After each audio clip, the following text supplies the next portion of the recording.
Ini adalah PRB,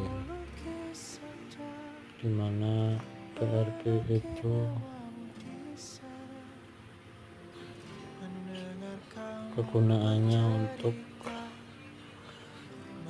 memperlambat air atau mengurangi tekanan air gravitasi. Itu yang pertama fungsinya. Di sini ada rangkaiannya yaitu ada PRB sama butterfly, terus strainer